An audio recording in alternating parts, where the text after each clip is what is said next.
Hi friends, welcome to சோபி சமையல். இன்றைக்கி எங்கள் ஃப்ரிட்ஜுக்குள்ளே என்ன இருக்குன்னு பார்த்துடலாமா?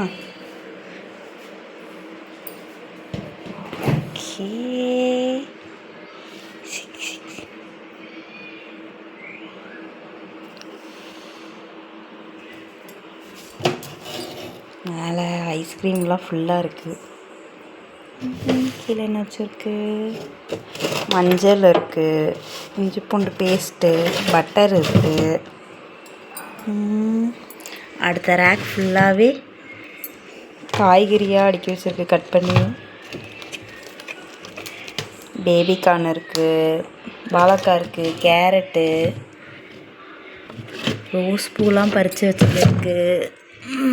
அடுத்து அஞ்சரை பெட்டியும் ஃப்ரிட்ஜுக்குள்ளே தான் இருக்கும்.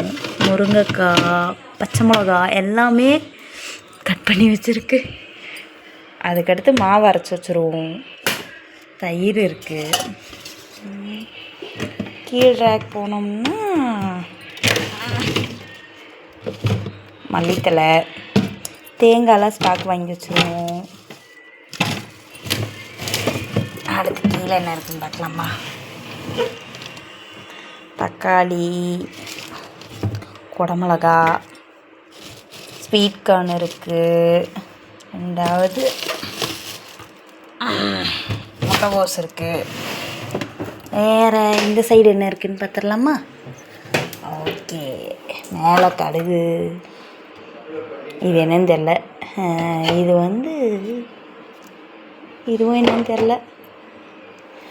கீழே கடலைப்பருப்பு, ரசப்பொடி, புளி, மிளகாத்தூள், டீத்தூள் பிரித்து பாக்கெட் இருக்குது, கல்கண்டு இருக்குது. ரெண்டாவது கருவாடெல்லாம் பிரித்தது இருக்குது. இது கீழே என்ன இருக்குதுன்னு தெரியல ஃப்ரெண்ட்ஸ். ஓகே ஓகே, பாய் பாய்.